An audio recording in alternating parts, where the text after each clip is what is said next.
धर्मांतरण रैकेट के सरगना जलालुद्दीन उर्फ झांगुर बाबा की गिरफ्तारी के बाद उसकी अंगूठी सुर्खियों में है।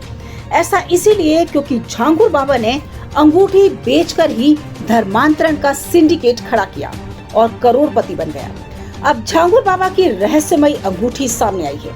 अंगूठी में निशापुरी फिरोजा नग का पत्थर लगा हुआ है, जिसकी कीमत लगभग 8 से 10 हजार रुपए है।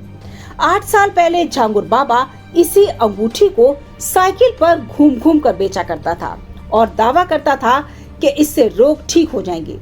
इसी दावे पर तमिलनाडु की रहने वाली नीतू नवीन बोहरा झांगुर बाबा के संपर्क में आई और ऐसी मुरीद हुई कि धर्म बदलकर नसरीन हो गई। इतना ही नहीं, वो झांगुर बाबा की सबसे करीबी सहयोगी भी थी और धर्मांतरण रैकेट का अहम हिस्सा भी। उसने अपने पति और बेटी को हिंदू से मुसलमान बना दिया और बाबा के साथ पत्नी की तरह रहने लगी। जो जानकारी मिल रही है उसके मुताबिक नीतू नवीन बोहरा उर्फ नसरीन ने बाबा को अपनी मानसिक और प्रेगनेंसी से जुड़ी दिक्कतें बताई थी, जिन्हें कथित तौर पर झांगुर बाबा ने ठीक कर दिया।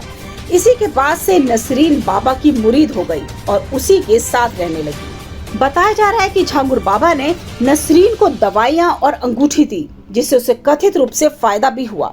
इससे प्रभावित होकर नसरीन बाबा से कई बार मिलने आई और बाद में झांगुर बाबा ने नीतू नवीन बोहरा और उसके पति नवीन बोहरा का धर्मांतरण करवा दिया। नवीन को जमालुद्दीन बना दिया, जबकि नीतू को नसरीन बना दिया गया। धर्मांतरण के बाद ये दोनों ही बाबा के बेहद करीबी और राजदार बन गए। चौंकाने वाली बात यह है कि बलरामपुर स्थित कोठी भी नसरीन के ही नाम पर थी। जांच में चौंकाने वाले खुलासे हुए हैं। पता चला कि झांगुर बाबा और उसके साथियों का निशाना गरीब और मजदूर तबके की लड़कियां और उनके परिवार हुआ करते थे। यह लोग पहले उन्हें बहलाते, फुसलाते और फिर धर्मांतरण के लिए तैयार करते थे। हिंदू लड़कियों को इस्लाम अपनाने के लिए न केवल मानसिक रूप से प्रभावित किया जाता था, बल्कि उनके धर्मांतरण के बदले मोटी रकम भी दी जाती थी। जातियों के आधार पर अलग अलग रकम तय थी।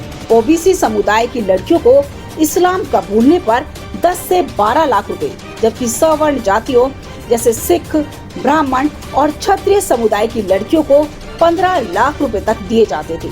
अन्य पिछड़ी जाति की लड़कियों को 8 लाख रुपए तक की पेशकश दी जाती थी। इस सोची समझी साजिश के तहत धर्मांतरण को एक संगठित धंधे में बदल दिया गया था। तमाम बड़ी खबरों के लिए बने रहिए किन्नी टाइम्स के साथ। वीडियो को लाइक करें, चैनल को सब्सक्राइब करना ना भूलें।